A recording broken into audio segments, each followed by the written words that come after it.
Hello and welcome back to the Next Gen podcast. It is great to have you back for another episode today.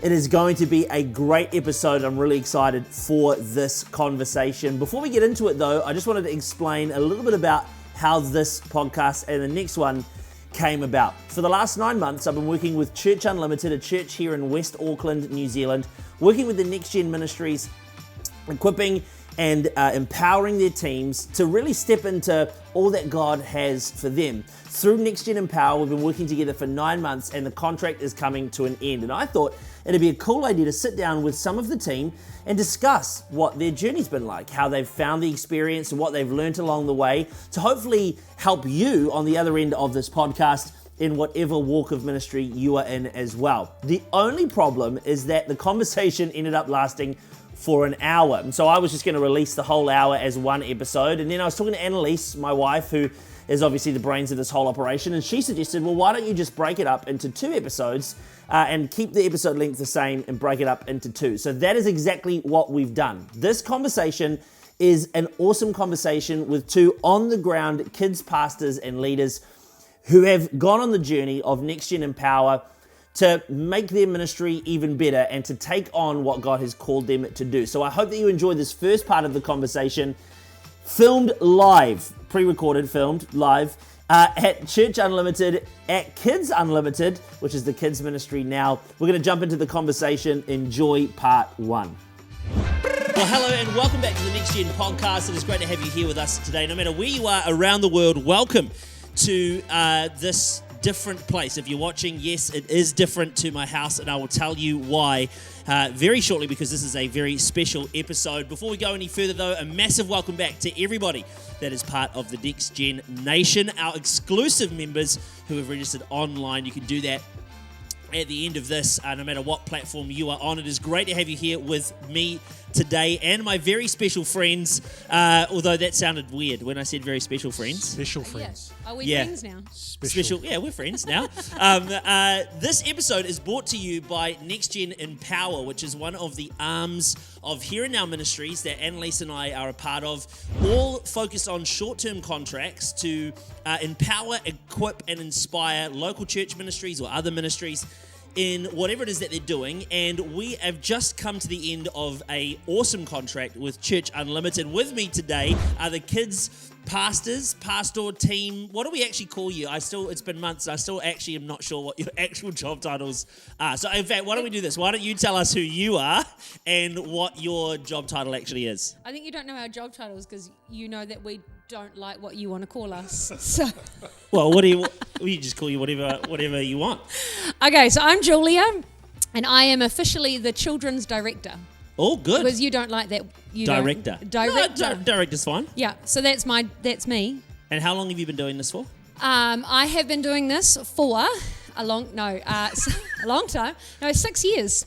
Nice. Just over 6 years now. That's a good run. It's a good innings, eh? That's basically a generation. Great. Of children. Way to make me feel young, Harry. That's a positive thing. And you are, sir? Jordan, my name is Andrew, and man, what is my role? I would be a children's worker. I don't even know because now we changed the name. Yeah. So I don't even know what it is anymore. And I feel like it's a battle from me too about what Harry wants us to be called. No, it's not. Guys, you've made it seem like it's me versus you. It's an internal battle. It's us together. We're one family, one team. So how long have you been doing kids though for? I have been doing it. If you've been doing it 6, then I must be just over 5, right? No, I'm getting close to 6.5, so you're getting like just over 6. Okay. So you've been doing it. Holy Surprise! It's what we're learning. No, we started a few months after one another. Yeah, nice. Yep. And so you're running the show across everything, and Andrew, you're doing. I primarily look after the 7 to 11-year-olds. And there's another staff member that works with you who's not able to be here today. Do you want to just? Who's that? Yes, we also have Bridie in our team, and she helps to look under our littlies. Great. Our 1 to 3 year olds, and our creche space, which is really awesome. That's awesome. So why then, I guess the first place I want to start, I mean, we're going to cover a lot of things today. We're going to talk about the work that we've done together, sort of a before and after, and explain a little bit of the journey. I mean, if you're watching today, you're in this new and improved sign-in area, check-in area, and it's very cool. The Kids Ministry is awesome, largely down to the work that these guys have been doing. So we're going to talk a little bit about that, but I want to just kind of start with, obviously we've got people from all sorts of ministries that listen here, like kids, youth, young adults as well. Why have you guys been in kids ministry specifically, but in ministry for so long? 6 years is actually, it's a long time to be doing a thing. So what is it for you guys that made you sort of stick around this long? God, that's really the only answer I wonderful. have. That's Because a good answer. I tried to quit. And he said no. So She's actually telling the truth. She tried to go. She I tried to leave. quit. I handed in. She gave notice Yeah. to leave. And here we then are. surprise. And here we are. And you're 3 years later, I'm still here.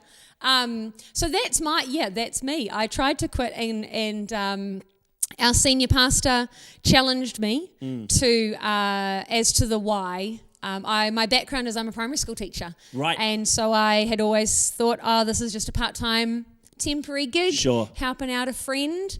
And when my kids are old enough and they're at kindy, I'm going to go back to the classroom because that's what I love. And so he challenged me. And I was not too happy about him challenging me on it. He did it in a nice way, though. Yeah. And through that, just realizing actually, all right, the classroom might always be there, and having to go, okay, all right, God, if you're not calling me to the classroom, I'm actually okay with that, and I can be where it is that you want me to be. And since then, in the last 3 years, it's kind of gone a shift from me beginning this job because my friend was going on maternity leave, and then helping out another friend who happens to be my boss. Yeah, nice. To being like, okay, God, I'm here for you. Like, I'll stay if you want me to stay. I'll do what you want me to do. I'm here. Man, that's amazing. So that's I me. love that. What about you, Andrew? How did you... let's talk about how you got here, and then why have you stuck around for so long? Why haven't they been able to get rid of you Why yet? haven't they been able to get rid of me? I kid. I joke. I feel, it's I guess my faith journey to get to this position has been a weird one because my background is not with kids. Right. And if I'm being completely honest, I don't really want to look after other people's kids.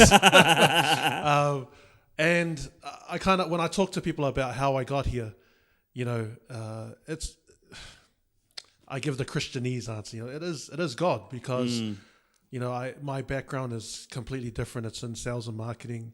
I've done office work before. Right. Not really kids ministry, but there was just this really strong calling for me to, just to come and give it a go. That's exactly how I felt. Give it a go, and I felt like God was saying it so strongly to me that if I didn't do it, then it just wouldn't feel right. Right. And that's kind of behind why I've stuck in there for 6 years. Holy cow! I stuck in there so long because I felt like God has never stopped saying that to me. He's never said it's the right time to come out. And man, if I'm being completely honest, I probably didn't have the right mindset when I started this work. But then once I started seeing what kids ministry is all about, and man, there's nothing more awesome than seeing happiness on a child. Yeah. Like if I'm having a really, crap day, at least if I see the kids smiling and they're having fun, I'm like, all right, cool. Okay. Let's go.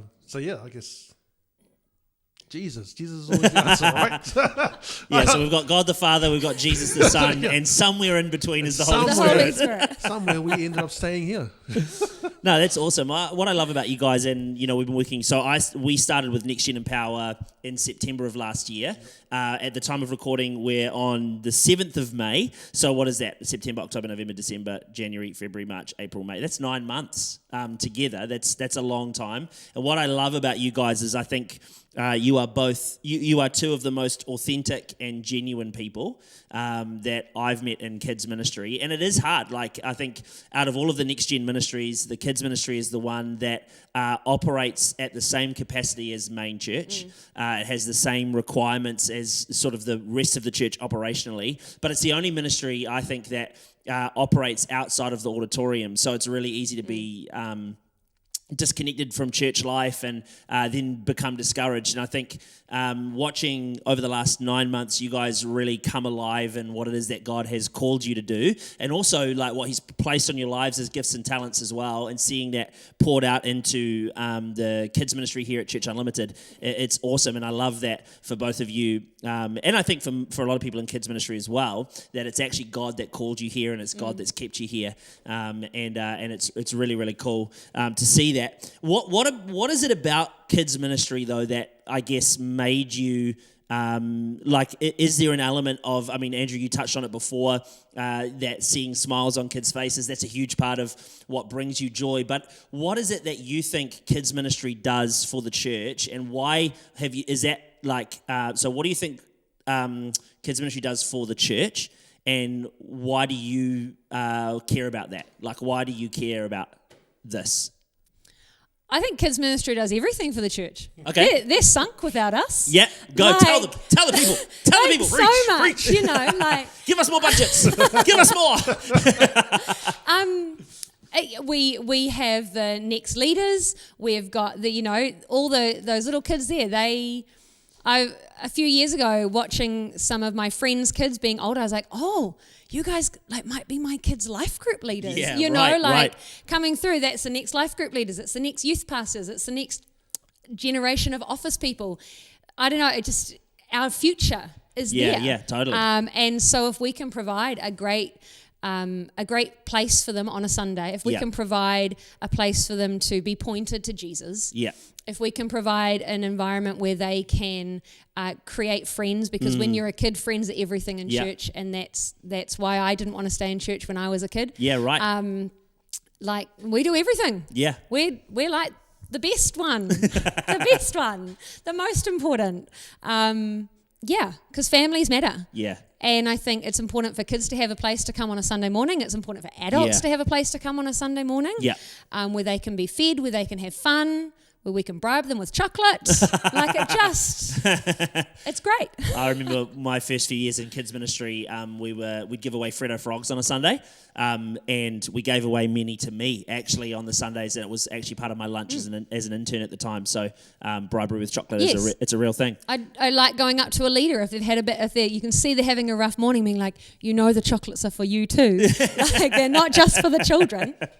What about you, Andrew? Is there anything else that you sort of I guess, thinking bigger picture than just the personal thing for you? What do you see as the vitality of kids ministry within the church? I think it's just that, I know for me personally, having my own family, having my own kids and watching them grow, one of the things that I always, I guess, worry about is how their faith is going to grow with them. Yeah, right. And if we look at it inside of kids ministry, we're helping to equip them, we're the beginning, we're the foundations of how these kids are going to grow up in faith. And I always think about my life growing up. I grew up in church, and that's how I phrase it. I grew up in church. I'm not going to say that I was close to God during that time. Right. It was all religion. And so I don't want the kids that we have in church that we're helping out, that we're shepherding, to get religion. I want them to get a relationship. Yeah, man, that's awesome. The cheesy. Clip that and pay rise, I think is what we just saw. But that should earn me some heaven points. But I mean, no, but like that. I'm just as a dad. Yeah, I want that for my kids. Yeah. And when I translate it into ministry, that's what I want to see the kids. And I'm pretty sure it was you that was sharing. Kids ministry is like that fence. Yes. Above the cliff. Yeah. And often youth ministry and young adults ministry is, the ambulance at the bottom of the cliff trying to help them out. Yeah. But if we can stop them from going over the cliff, right? Like that's man, that's a big job. Yeah, that's awesome, and I love that. Just to explain, I guess, the cliff metaphor a little bit more, because you might be hearing that like, do you guys like, are you on a hill or something? What's going on? You know? But the cliff represents, I guess, the cultural drop-off and the decline in society. A person's worldview is determined by the age of 13, which is everybody outside of the kids ministry. So basically, once we graduate from kids into youth, we have already got a generation set in a lot about what they believe about themselves, politics, the world. And so as a kids ministry, we have this opportunity not just to be there to help clean up, I guess, bad ideology, bad theology, hurt and pain, but actually offer kids another way to go, to say, you know what, there's more to life than what you see in the world around you. And I think that's really come through in the way that we've pivoted Kids Unlimited from where we were before to where we are now. That sense of like genuine investment into the next generation, that comes through in everything that we've done, and everything that you have done with the kids ministry as well, which is fantastic. Let's talk about before NextGen Empower came and before we were sort of involved together. Where were you guys at? How are you feeling? What did kids ministry look like before? Obviously, I got a snapshot of after I was here, but before that, where were you guys at, and where did you sort of feel that? What was it even called? I can't even remember what it was called before. Church Unlimited Kids. We didn't really have a name. Great. You like this, Andrew? Before he came along, we were blue. Yes. A lot of blue. A lot of blue everywhere. Now there's a lot of orange everywhere. There's a lot of orange. It looks like we're sponsored by some sort of orange fruit burst or something. It's wonderful. I was thinking about this, and I think before this process began, Yes. I feel like looking back, I'm like, oh, we were in a rut. Right. It's not necessarily that we didn't have some of the ideas or some of the desires or the dreams. They were there. We just were stuck. Yeah. You know, we'd come out of COVID. For our church, 2022 was a really hard year. Yeah. And then we're coming along, and we were just going through the motions every week, in and out, not really sure what to do, didn't know how to break the cycle. And I think through some of the work that we've done together, even being aware of being like, oh, we could see that cycle elsewhere, but we now going, we were totally doing that cycle ourselves without even knowing it. Right. And so I just think we were, just stuck in a loop that we were dissatisfied with. Yeah. And we just didn't know how to break it, and we didn't know how to get out of it. That's my take. Andrew? Yeah, pretty. Yeah, but you kind of gave the answer. But but very true. We were in a rut, and I guess the hard thing with kids ministry is it feels isolating. Absolutely. And I guess because we're feeling like that, we can kind of voice how we're feeling to other people, but we weren't really doing anything to get us out of that rut. Yeah. We were just, kids are all right. Kids are learning. We're doing what we need, what we're supposed to be doing on Sundays. We're doing what we're supposed to do during the week, but there wasn't any joy. Oh, there we go. There was no joy. Thank you, Holy Spirit. That's the word I'm looking for. Yeah, we didn't have any joy. Yeah, right. And for once, it was actually starting to feel like a job rather than a ministry. Yeah, wow. And that was, not the greatest. Yeah. Yeah. But I think what you guys are articulating, and you touched on some really, common trends. I think the fact that COVID was huge. I think we have such short-term memories that we're like, it was 2020.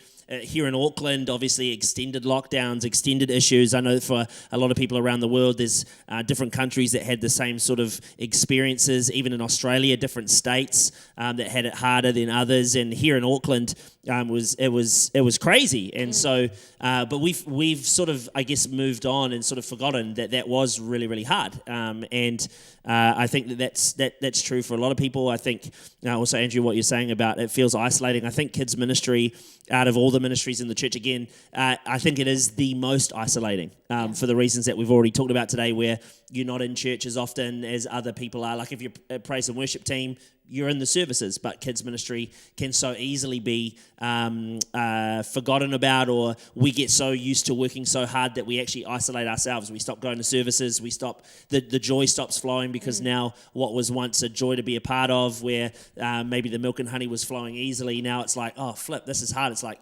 where is the goodness of God? And I don't think that what I did was anything special. I think what my role was for the last 9 months was to remind you of the joy that you had before, and to simply remind you, because I mean, Church Unlimited is an amazing church. I mean, let's just give some context to the people. You might not have heard about Church Unlimited. Church Unlimited is one of the great churches in New Zealand. It's pastored by Tak Bana, who my mum and dad. I remember listening to my mum and dad. I used to be around mum and dad listening to Pastor Tak on Radio Rima here in New Zealand with his parenting stuff. In West Auckland, an incredible church. Thriving, healthy, rich, dense with the power and presence of God. And the kids ministry was the same. But talk to me about, I guess, so that you said, Julie, you were in a rut. Talk to me about what was maybe some of the contributing factors that you saw as maybe part of what created that. So COVID was one of them, maybe some isolation, going through the motions. But were there anything specifically that you identified, I guess, now that we're on the other side and we're in this place, that like you tweaked, or that you saw now in hindsight that you're like, maybe this is something that kids pastors go through together?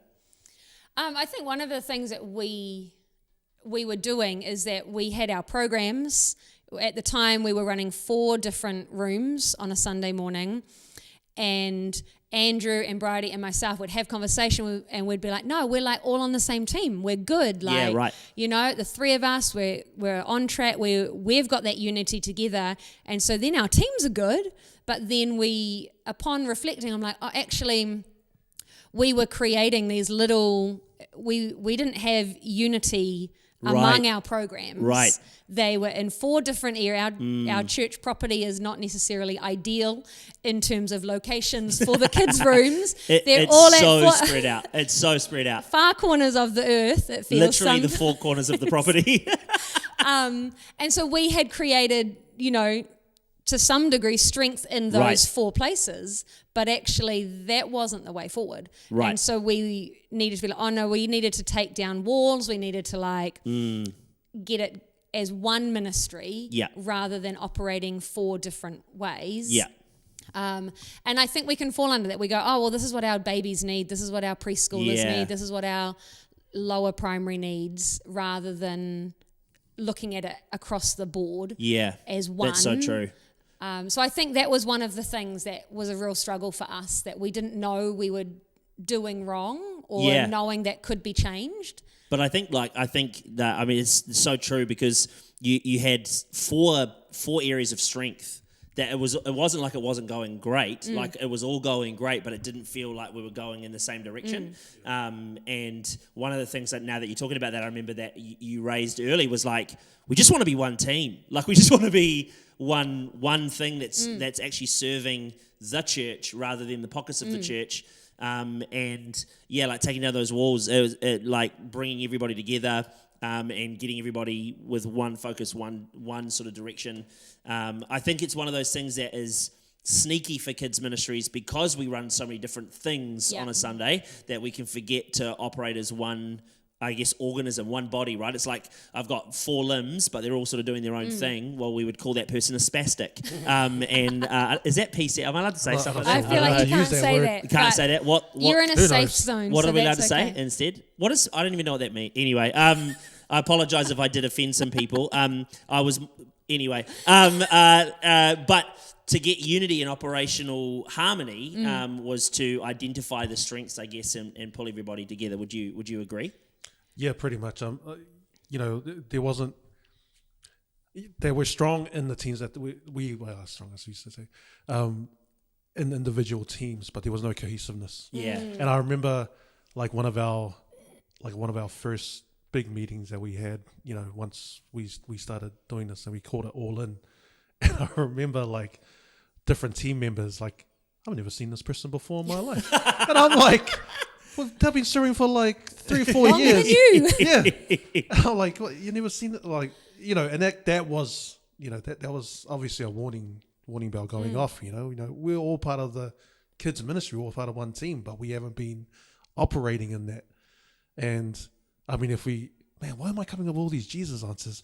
Like, Because Jesus is in you. Because Jesus is the Because it's a answer. ministry. It's what we do in the church. Yeah, but I never come up with all these Jesus answers. Or like all of a sudden, but we were all supposed to be on one accord. Yeah. But we weren't. Right. Yeah, and until we actually started looking at it, like Julia just said, we didn't know we had a problem, but we had a problem.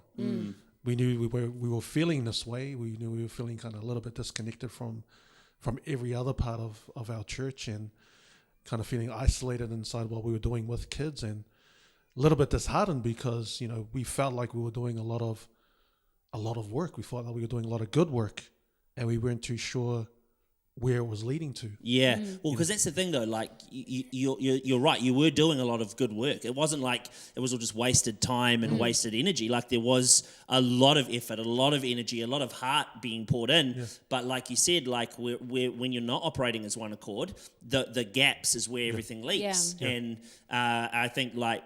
Yeah, I remember that meeting. It was the first time we had here, right? Yeah, and I remember you guys were so nervous about that meeting, like pulling everybody in. And I remember someone mentioned to me, is like, hey, look, if you don't get the whole team there, like we've never had the whole team there before, so if you don't get the whole team at that meeting, don't feel bad. It's not a reflection on you. It's just how it always is.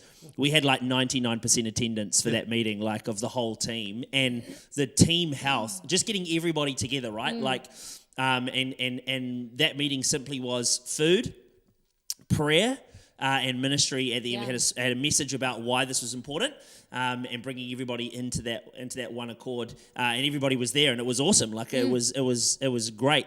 Potentially, what could be cool to just talk about, like maybe just give us some context. I realize like the three of us are talking about Kids Unlimited now as the ministry, like because we know what it means. But for someone listening or watching, can you give us some context? How many kids do you get on a Sunday? What is the size of your team? How many volunteers are you operating with? Because that'll probably provide some context, I think, to the size of the operation.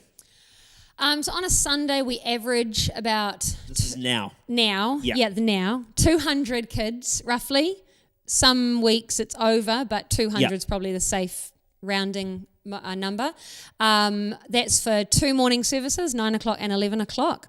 And on a Sunday morning, we operate 3 children's rooms in both of those services. And all up in our kids ministry team, we have over 100 people. I think it's at like maybe 115. Yeah. And that's still not enough. But which isn't it blows amazing? my mind. So yeah, that's... So let's finish this train of thought. So we've got a lot of kids, a lot of leaders, never enough, never, so what else did you guys do? What else did we identify? So obviously I do think that all-in team meeting and having those regularly has shifted something. I don't know if you would agree. But maybe one other thing that you identified, maybe Julia, that you've done that changed the way that we operated in one accord at Kids Unlimited. I think you're going to like this answer because you're all about it. Okay, I'm excited now to see what the answer is. Don't be disappointed if I'm wrong. Okay. You're all about the win. Right. And Harry loves to win, guys. Harry loves to win. I am all about that. And I think one of the things that we've done, and one of the biggest changes, has just been about language. And you challenged us early on, and you were, I don't remember the exact words, but you challenged us that the words we were using were really negative about what we were doing, about we were always looking at the problems and the things that were not going very well. And so I think one of the biggest things has been to change our language. Yeah. And to go, that's coming down from us 3. If we're doing that, and now we're going, okay, we need to make sure we're using more positive language to our teams. And so now we've got our teams every Sunday morning, like we're talking to them about the wins. That's the language that we use with them now. Hey, what was the wins of the day? Usually on a Monday, it was Tuesday today because I forgot yesterday, but I send out it to our chat group that has everybody in it asking for the wins. And then your phone is just like ping, ping, ping. So as good. people are, 6 months ago it was hard to find the wins. Yeah. And people would go to find the negative and be like, oh, but this didn't go right, or this, Yeah. And now we don't hear that. Yeah, we talk wow. about it. Of It's course. still a reality that not Sundays are not perfect, but it's just that language change. What are the wins? What's going to go well today? What are we going to see? And that's actually been a game changer. So thank you. Oh, you're welcome. What I think you said so many awesome things that I would love to camp on in that sentence. Sundays are never perfect. No. And I think the trap of kids ministry, and I think potentially where you get into the rut you were talking about before, and I think this happens for all of us in kids ministry, is we get so fixated on what's not working that we just begin to run on the hamster wheel of nothing's ever 100% right. So for us, like identifying that was part of the rut for us, and changing the language was really important. Why? Because our words shape our world. And if we're constantly negative, and if we're constantly talking about all the things that we know are never going to be perfect, but we keep talking about them anyway, then absolutely, of course, we're going to live in this negative world. But the moment that you switch that and you start going, you know what, actually, there are some really great wins here that we can not just find, but then proactively look for, then all of a sudden your language changes, and now it's not perfect and it's not fake, but it is that sense of like, we're not winning in this area, so instead of talking about how we're not winning, let's talk about how we could win. Let's talk about what it is we're going to look for. And I think I think it's awesome that has changed it. Do you want to add anything, Andrew? Or No, yeah. I mean, it has been a mess, actually, even for myself. I know that my language can be negative at times. At least my wife reminds me of that constantly. But, shout out. But no, but like it's been a massive change for me too, and it's been really awesome to see the teams. Buying's the wrong word, like to capture that, to understand. Oh yeah, because it's real easy to get caught up in like, oh man, this kid is playing up again, to get caught up in like remembering the stuff that didn't go right, or the things that went wrong, or the things that the things that kids did wrong, or whatever it is that happened that makes us angry. But when we flip it to the, oh man, this kid did something amazing, we were just talking about it before. We had one of our special kids. Pretty much come up the front for praise and worship, and kind of it's amazing. Standing up and leading worship, and I'm like, man, what the heck? God is good, right? Like we get stuck in other stuff when this is the stuff. This is what we're supposed to be looking for. But just hearing our team being more positive, and then not getting caught up in that trap. Like you were saying, that mind shift has been massive. Like it's awesome. And it's gone from feeling like we're dragging people along to like people walking side by side with us. Man, that's awesome. And I think that there is the definition of a team working in one accord. Not dragging people along, but actually like we're all going in this direction together. And it's funny, because nobody wants to be part of a team that loses. Yet as kids pastors and as kids team, we can get so fixated. I think in ministry, we get so fixated on all the stuff that's causing us to lose. But again, changing that language, now all of a sudden, it's not hype. It's just identification of the things that were already going well and then saying it out loud. And it's a funny thing, right? Because you can talk about the things that went really well. And so we can share a win. And when I come in on a team at the end of a service, I'll go, hey, like what went well? What were some wins, guys? And so we'll talk about that as we're packing up. But then because we've started talking about wins, the losses are funnier.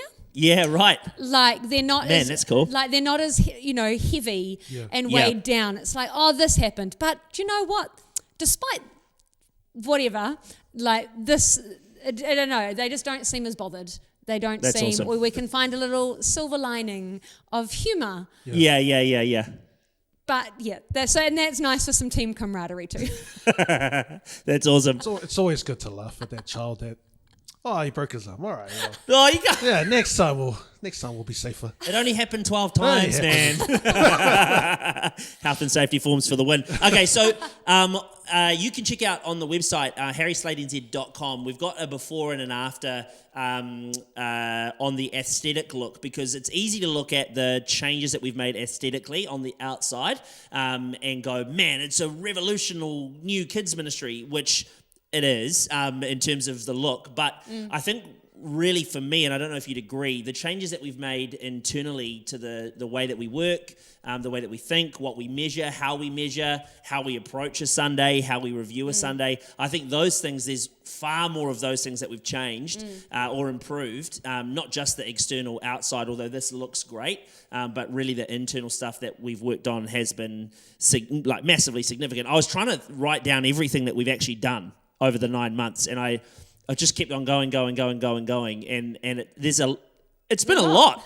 It's been a lot, and I'd like to formally apologise for the amount that I have. We know. We have to do it now. I was like, well, we've had these also. We meet every week, obviously, and it's constantly more, faster, change, improvement, tweak. But it's getting easier. Good.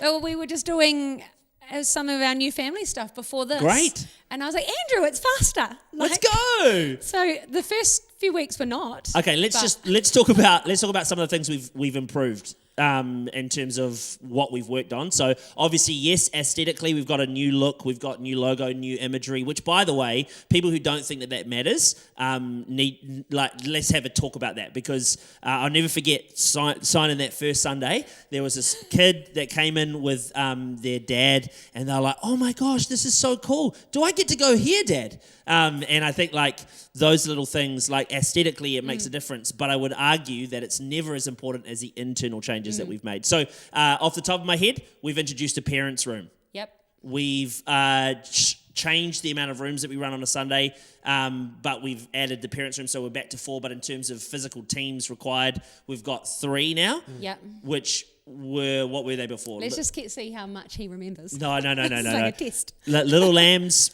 Shining Stars, King's Kids, Kids, and Launch. Which awesome, and we've changed that now to 1 to 3s, 1 to 3s, 4 to 6, 4 to 6, 7 to 11. Yes, Kapai. And that's based on their ages. How good? And in a parents' room, talk to me. Let's talk about the parents' room for a second. Because this was a wrestle. This was one of those ones that was like, do we, we know we need it, but do we, what difference do you think that it's made, genuinely, what difference do you think that it's made to Kids Unlimited as a ministry and Church Unlimited as a church? Okay, so to give you an actual, real life recent example, one of our families have just had their 4th baby. Wow. And they came to one of our connects. Great. Talk to me about what a connect is. A connect is Here's another improvement we've made to the Kids Ministry. It's another thing we have to do. So we do family connects, and we just, they've been at playgrounds mostly. We're trying to battle out what we do over the winter, colder months. But we just invite families and say, hey, we're going to be here. Come and hang out with us. Bring your own kids and bring your own food, pretty much. That's awesome. And that's it. That's great. And so then we just connect and we chat and the kids play, and it's a lot of fun. That's awesome. So the new family came to one of the connects. Yeah, so they came to the connect. Baby was, I don't know, a week old. But they got out of the house with the 3 other kids. And I said to her... That's really impressive, I'm going to be honest. Yeah. Having had my first... anyway, it's not about my kids. No, but remember, this is their 4th. Yeah. You're only on number 1. They're True. But I said to the mum, I said, are you coming to church on Sunday? This was a Saturday connect. And she looked at me and she said, is there going to be baking? I said, there will be baking, I promise. And she said, fine, I'll be there. And that's amazing. So she came because she knew that there would be hot drinks and baking. That's awesome. And what that speaks to, the anecdote of baking is funny, but what it speaks to is the reality that that space is available for mum and the new baby, but that's not just 2 people that have come to church that we've made space for. Yeah, that's a whole family. That's a whole family. So then all of a sudden, because we're caring for the parents and the newborn baby, we're also bringing in the whole family unit. And so now as a family unit, they've got space to belong in the church. Yeah. And I think we realise that in our church, the number of families with 1-year-olds and under was bigger than what we had realised. Yes. And we realised that we were really not catering to them. Yes. And that with this next generation of parenting coming through, they're happy to sit in church. Yes. I wasn't. Right. I sat in our cruddy feeding room. Yes. And then I put my kids in kids' church as soon as they could crawl. And I got back into main church myself.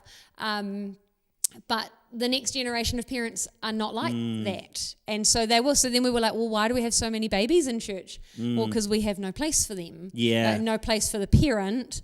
And so to have a space where the parents can go, where there's comfortable chairs, where there are hot drinks, where there Feeding is food, space. there's a nice feeding room with lollies in it. Oh, is there lollies There's now? lollies in it, yeah. Oh, look at that, eh? And Maybe I should come this Sunday. And a host to welcome them. Yeah, that's awesome. You know, that's a game changer. So we've done the parents' room. We've done, so those are the sort of internal pastoral care changes that we've made to our service structure. We've sorted the database. We've got that cleaner in terms of like actually understanding who our flock is. We've actually just done so much. Yes. Like it's crazy. Andrew, you look overwhelmed just thinking about it. I was just thinking about it. I was like, holy moly, we have done.